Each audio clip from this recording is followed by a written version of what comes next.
Assalamu alaikum and a very good afternoon.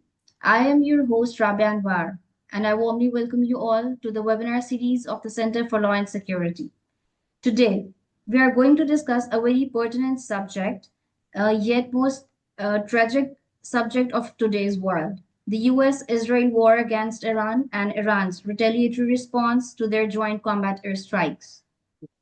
The world is seeing currently an utmost tense and horrific war scenarios across the whole Gulf and Middle Eastern region, which have socioeconomic repercussions within the region and across their borders.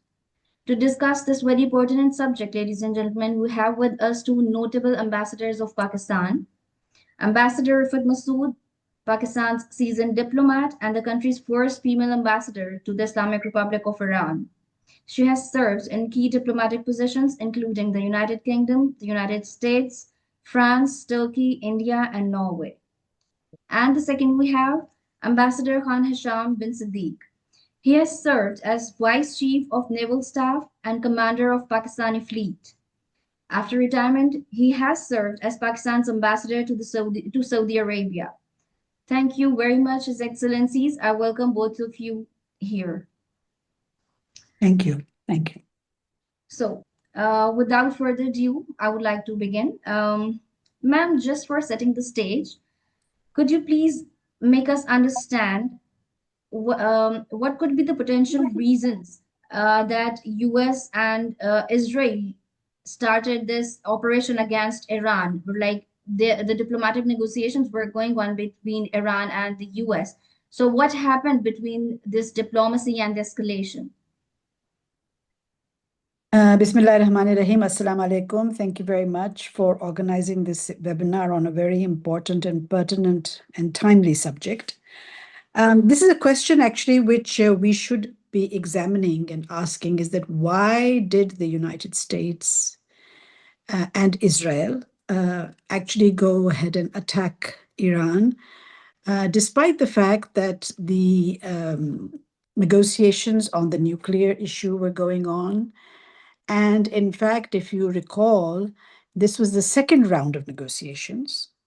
And they were working very well. They were almost nearing agreement on several issues. For instance, the Iranians, according to these media reports, the Iranians had decided that they would not enrich uranium any further. In fact, they would reduce the enrichment. They had also decided that they had said that they would not build the bomb. That they said categorically. They haven't said it. This is not the first time they've said it. They've said it all along. This has been their policy all along, not to have the nuclear bomb. The only sticking point was on the ballistic missiles. And for that also, I think there were some areas in which there was a consensus building. So overall, these talks were actually moving forward in the right direction. So then why did the US decide to break down everything and in fact say that the talks were a failure when actually they were not, and go ahead with this? Now, there are two or three reasons I think we have to look at the whole scenario, the global scenario and the regional scenario. If you remember, when President Trump came to office the second time, he continued with his sanctions on Iran. In fact, these were sanctions that he had imposed in his first term, and he made them even stronger. So that means that the sanctions in Iran were continuing, and Iran was suffering economically a great deal. At the same time, there were protests going on inside Iran, which on the face of it looked as if they wanted regime change, which many, of course, did. But the main reason for these protests was, in fact, the economic situation within the country. And lifting of sanctions or easing of sanctions would have helped, and the protests would have gone down. Thirdly, I think you have to look at the position of China and Russia in this region as well. The United States President Trump is basically all about making money and about controlling resources, which are important for the American and the US economy, because, of course, he does not believe in multilateralism. He believes in a unipolar world in which the United States is the main superpower. Now, that's why he attacked Venezuela, just to get hold of the Venezuelan oil. His next target was to somehow control the Iranian oil flows, which were going ahead through the Strait of Hormuz, and there were countries which were buying Iranian oil, namely China and Russia, which were large buyers. But he didn't want, and he wanted to curtail the influence of China. He wanted to curtail the influence of Russia. And basically, he wanted to control the Straits of Hormuz. That's why, we've had all these US bases in the Gulf countries. So that, any oil flow, any energy flow should be controlled by the United States. That was President Trump's idea. Netanyahu, on the other hand, while he agrees to all of this, his long-standing wish had been to invade Iran as part of his Greater Israel plan. Because if you remember, it was about 2 years ago, when the map was shown by President Netanyahu to the UN General Assembly, in which, in fact, the borders of Israel extend as far as Balochistan to us. We would have been next door neighbors to Israel. That's what their ambition is. And stretching from North Africa all the way the west to Pakistan and Afghanistan, this was all going to be Israel. And this is his ambition and this is his target. Israel being an imperialist power, this is what they want to do. And this is what they will continue to pursue. So for Netanyahu, it wasn't just a question of oil and money and economic power. It was a political game which he was playing, which he continues to play, in which he wants to take control of the entire Middle East region, West Asia, bring it under Israeli control. So therefore, despite the fact these questions of negotiations on the nuclear deal, this question of a regime change also, these were all actually cover-ups. They were the main ideas, whether the regime changed or didn't change, whether the nuclear issue came or did not come. The idea was total control of Iran's assets, whether they are nuclear or energy assets, and total control of Iran territorially as well. So therefore, now we are seeing how the United States and Israel is looking at separatist movements within Iran to instigate them to start a kind of balkanization, a kind of fragmentation of Iran so that the territorial gains of Iran can come under their control. This is what their ambition is. And this is despite the fact that they managed to eliminate the Ayatollah Ruhollah, and although he was replaced, now he's been replaced, but regime change is not at the bottom of at the back of their minds. But the back of their minds is to control Iran physically and materially. Right. Very well explained, ma'am. Very well explained.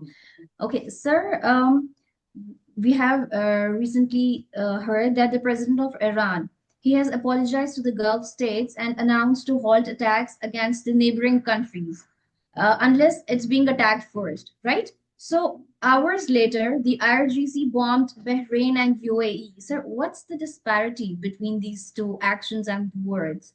How will you explain this? Sir, your mic is muted, please. Unmuted, kindly. Thank you. Okay. Bismillah ar-Rahman ar-Rahim. Thank you very much for the invitation. As Ambassador Saba is a very apt and very, very timely topic. Let me, before going on to your question with respect to the difference in the statement by the President and IRCG. I think we need to understand that this is a war of Netanyahu and not necessarily that of the US. The political-military aims of both are quite different, although maybe 80% are the same. As Ambassador Saba has very rightly explained, what does the US want? Also, we need to understand that, coming to your question with respect to, we need to understand, I think the Ambassador Riffat would be able to comment better, the internal power structure of Pasdarane Iran, the revolutionary guard, so as to speak, and the normal governmental structure. There are forces which are wholly controlled by IRCG. And there are forces which are controlled by the normal naval or air force or army personnel.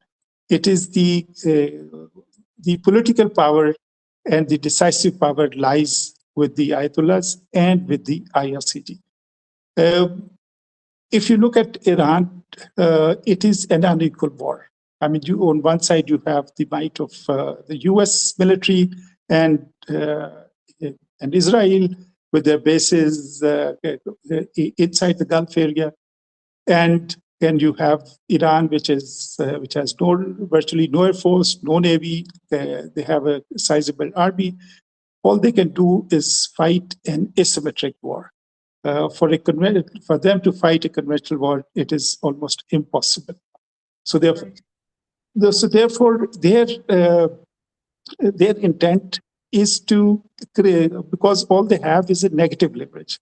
Their intent is to get more countries involved, and perhaps in a hope that there'll be enough diplomatic and other pressure and economic pressure from the global players as well, that the cessation of hostilities can be achieved quickly.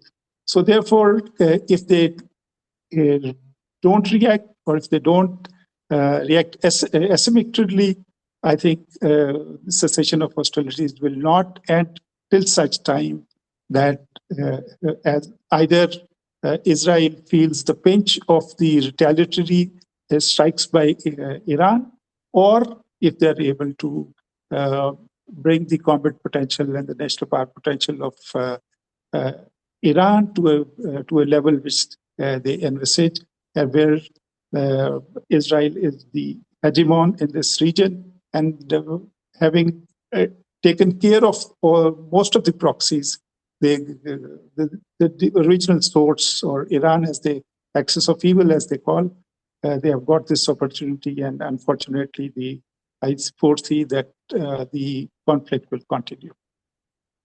Right, sir, right. Ma'am, for the GCC states, Gulf Cooperation Council states, ma'am, it's an apt example of that they are caught in the middle, right?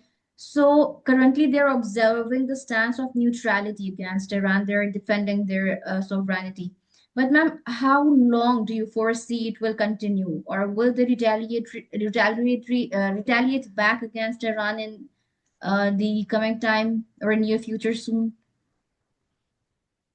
Well, you see, you must understand the position and the strength of the GCC countries militarily, as well as politically. All these countries, especially those along the Persian Gulf and also Saudi Arabia, have US bases in them. Which basically means two things. Number one, it suits the United States to have its physical presence there in the strategically very important area, whereby it can control the oil traffic, all the economic activity, as well as provide a kind of military cover to ensure that the oil and energy traffic flows smoothly. The Gulf countries were expecting that the presence of US air bases would also provide them with some kind of security cover. So whereas when you have US presence, military presence in these countries, they were a little complacent, I would say, and they were a little comfortable with the fact that the US is there for its own purposes, for its own agenda, not necessarily to protect these countries, but to pursue its own interests. But these countries felt that by the US being there, it provided them with a cover, a military cover, a safeguard of some sort, because these countries do not have the kind of military potential which Israel has and which Iran has.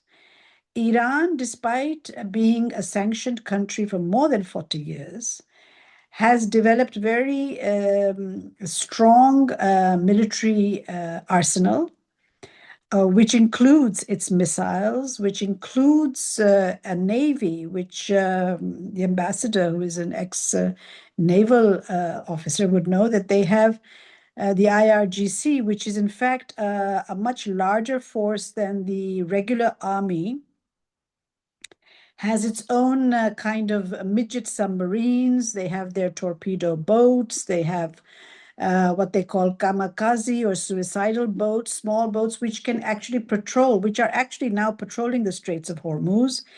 And since they have cut off the Straits of Hormuz, it is difficult for any large ship to come in. But these boats are there to protect it and to ensure that any traffic that goes in and out of that area is controlled by Iran and not the United States. So, in fact, the Arab countries have been held hostage, I think, to a large extent by the military strength that nobody thought Iran had. Because remember, Iran was a country under sanctions, nothing was coming in or going out. Media is very strongly controlled within Iran, so stories don't come out clearly on how much Iran has progressed.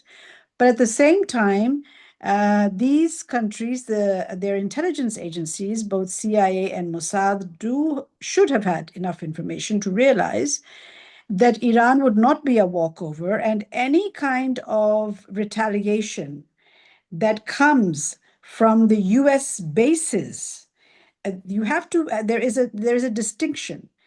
Iran has said it time and time again that they are not attacking, they are not against their regional partners. These are all Muslim countries, they are regional countries, they are their neighbors, they have their trade relations with them, they have political relations with them, they are members of the OIC. They do not have any qualm with these countries. However, if the land or air of these or territory of these countries is used to attack Iran through the US bases, then they will attack the US bases, which are actually, when you have a US base or when you have a US embassy or any embassy for that matter, that becomes the territory of that country, not of the country where it is being hosted. So I think there's this technicality there, and I think the Gulf countries are now worried, and they do not want to be sucked into a war which they cannot afford, neither economically, politically, or militarily. So they would not want to be in the situation where their land, their territory is used to attack Iran through bases, through US bases, and Iran retaliates by destroying those bases and, in effect, also causing collateral damage and damage to those countries' economy as well. Furthermore, by a continuation of blockading the Straits of Hormuz, Iran has now, in fact, managed to control all the oil and energy traffic that's going in and out. So these countries, which are heavily dependent on selling their oil and their energy, that is their backbone of their economy, they are in a very difficult situation, and they would not want any kind of retaliation with Iran. They would be willing to, in fact, reach out to Iran. And I think they are already doing that to a large extent. Because for a start, they don't have any territorial grievance against Iran. They may have ideological problems with Iran, but they don't have a territorial problem, whereas Israel and the United States does. So I think the Gulf countries are in a bit of a quandary at the moment. They are in a difficult situation, but they know very well that they cannot withstand continued Iran bombardment of their territories or anywhere on the bases that they have. Very rightly put up, ma'am. Sir, now moving particularly towards the Kingdom of Saudi Arabia. So, as we know that for decades, Saudi Arabia and Iran, they have been competing for influence across the Middle Eastern region. And today, Iranian strikes have hit Saudi oil infrastructure. And restraint means that maybe Iran is testing their limits a little further. But as ma'am has mentioned before, that Iran has already mentioned that it's not against any neighboring countries in the region, right? So, sir, does the kingdom find a way to counter Iran without becoming US and Israel's partner? Or if so, what does the path look like? I think you rightly pointed out the acrimony between Saudi Arabia and Iran, but I think that's that is a thing of past. With the rapprochement facilitated by Iran, by China about a year and a half ago, I think the Gulf countries and Iran have sort of agreed to coexist. Right, sir. If you look at the geography of the geography and the state of Hormuz and the choke point of Hormuz, I think there is no way and there's no other way than to cooperate with each other to see to it that the common heritage or the common interest of a safe and secure Gulf is in the interest of Saudi Arabia. I think behind scenes, both Saudi Arabia and you must have seen the statements coming out of Saudi Arabia, also that they will not allow use of their space for attacking Iran. And similarly, the president of Iran having apologized to its neighbors because they are going to stay. So I think I foresee a transformation of security structure post-conflict, where I think both sides, Iran and Arab Gulf countries, will have to cooperate and find a mechanism which is regional in nature. Very right. Sir, last question and a brief comment from both of you. Sir, how both of you do foresee the ceasefire coming in? And what will be the stability looks like then? Like if more US sanctions coming in on Iran, or what will be the economic structure, or another war in coming 5 years, or something different? Do you want me to respond first, or? Yes, yes, Please. yes, ma'am. So I don't see a ceasefire happening very soon. Okay. For the simple reason that both countries, both entities are actually not willing to back off yet. Iran is prepared for a long war. They have enough equipment. They have enough potential to fight out a war for a few months, even. And they also have clandestine support from China and Russia. So they are in for a long haul, and they would, because they do not want to give in, basically. And since the assassination of the Rehber, and now the appointment of his son as the new Rehber, there is going to be an existential, crisis that, we have to continue to finish it off, because they know that whichever government, whether it's the United States or whether it's Netanyahu, they're not going to stop. Okay, if there's a ceasefire, if they announce a ceasefire, it will maybe be for just a few months or so, because then they will come back. Because the ultimate aim, as I mentioned right at the beginning, is something else. For the US, it is domination of the economic resources. For Israel, it is domination of the territory. So because these are the aims, they know that even if they have a ceasefire for, say, a few months or so, the situation will come back, because they will go back creating an area, creating a scenario in which Iran will again come under attack. So the Iranians are ready for the long haul. They are also ready to face troops on ground, right? And because they know the weaknesses of the Americans and the Israelis. If you notice, Israel has not sent in any troops, right? Yes. They have sent in troops to their immediate neighbors, Lebanon, Syria, Palestine. To wo ho raha hai. We can see what's happening in Palestine, but no troops are going into Iran. In fact, the possibility is they are pushing the US to send in their troops. Now, the US, if it has any sense of history or memory, would realize that sending in troops into a country like Iran,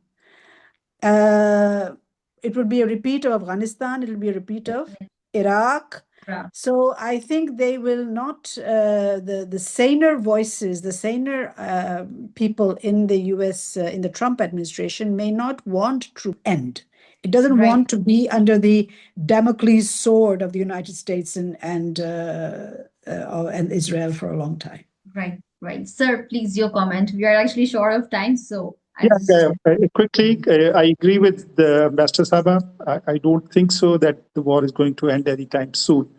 But I foresee 3-4 different scenarios that can happen. In the best case, because there is a lot of at stake with respect to global economic development.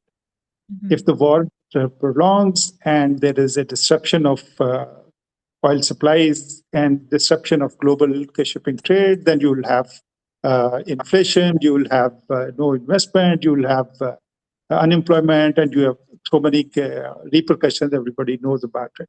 economic So, repercussions. so with respect to the best case scenario would be that there is enough external pressure generated diplomatically and other players like China and Russia and the regional partners that we bring a cessation of hostilities at the first place, and then we can perhaps there could be some leverage with respect to abandonment of Iranian nuclear program and some sort of assurance US that the regime will continue. The other possible scenario could be that somehow the regime falls and then there'll be more chaos. The third scenario could be a long, drawn-out regional war where a number of also get involved and the proxies get involved. So there are X number that can happen, but it is a humanitarian disaster. It is an economic disaster of a great proportion. So we need to understand that. Hopefully, some saner voices within the US and the world over get together and bring this senseless war to end sooner than later. Definitely, sir. And with this, I would like to conclude our today's discussion, and I extend my deep gratitude to both of you, ma'am and sir. Thank you so very much for joining us, and we hope to collaborate with you in future as well. Thank you, Allah Thank you Hafiz. so much. Thank you. Thank you. Thank It's a you. pleasure. Thank you. Khuda Hafiz. Khuda Hafiz.